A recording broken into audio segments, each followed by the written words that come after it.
ஆண்டவராகிய இயேசு கிறிஸ்துவின் இணைய நாமத்தினாலே உங்கள் யாவரையும் அன்போடு வாழ்த்துகின்றேன், வரவேற்கின்றேன். இன்றைய நாளுக்குரிய நல்ல பங்கை தேடி நாகமான் வீட்டில் இருந்த சிறு பணிப்பெண் குறித்து நாம் சிந்திப்போம். நாகமான் வீட்டில் இருந்த சிறு பணிப்பெண் குறித்து நாம் சிந்திப்போம். 2 ராஜாக்கள் 5ஆம் அதிகாரம் 2வது திருமொழியிலே சீரியாவிலிருந்து தண்டுகள் புறப்பட்டு இஸ்ரவேல் தேசத்திலிருந்து ஒரு சிறு பெண்ணை சிறைப்பிடித்து கொண்டு வந்தார்கள்.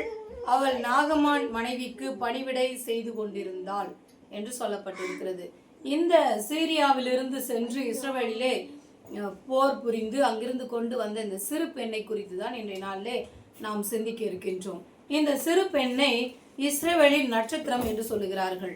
இந்த சிறு பெண்ணை இஸ்ரவேலின் நட்சத்திரம் என்று சொல்லுகிறார்கள். ஏனென்றால் சீரியா நாட்டிற்கும் இஸ்ரவேல் நாட்டுக்கும் எப்பொழுதும் போர் நடைபெற்று கொண்டே இருக்கும். இதன் காரணமாக இஸ்ரவேல் நாட்டின் சிறு பிள்ளைகள் இங்கு அடிமைகளாக இருக்கின்றார்கள். இந்த மொத்த பேரும் விடுவிக்கின்ற ஒரு ஆயுதமாக நாமான் வீட்டில் இருந்த அந்த சிறு பெண் உதவியாக இருக்கின்றாள்.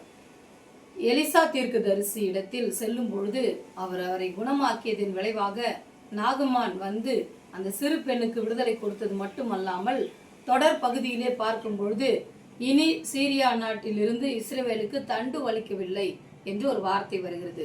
எனவே நாகமான் வீட்டில் இருந்த அந்த சிறு பெண் கடவுளை தினந்தோறும் தொழுது கொண்டதினால் கடவுள் அவளுக்கு நல்ல ஆற்றலை கொடுத்து ஒரு சரியான வழியை நாகமானுக்கு காட்டி அவருடைய தொழுநோயை குணமாக்கினதனால் இஸ்ரவேல் நாடும் சீரியா நாடும் ஒரு சமாதானத்தோடு இருக்க வழிவகுத்தது. எனவேதான் அந்த சிறு பெண்ணுக்கு இஸ்ரவேலின் நட்சத்திரம் என்று பெயர் அளித்துள்ளார்கள். இன்றைய நாளிலே நாமும் கூட நாம் இருக்கிற குடும்பத்திலே, நாம் பணி செய்கிற இடத்திலே, நாம் இருக்கிற இடம் எந்த இடமா இருந்தாலும் அந்த இடத்துல நமக்கு எவ்வளவு பிரச்சனைகளும் கஷ்டங்களும் இருந்தாலும் நாமான் வீட்டில் இருந்த சிறு பிள்ளையை போல ஞானமாய் நடந்து கொண்டு நட்சத்திரங்களாய் பிரகாசிப்போம். ஆண்டவர் தாமே இத்திருமொழிகளை ஆசீர்வதிப்பாராக. ஆமென்.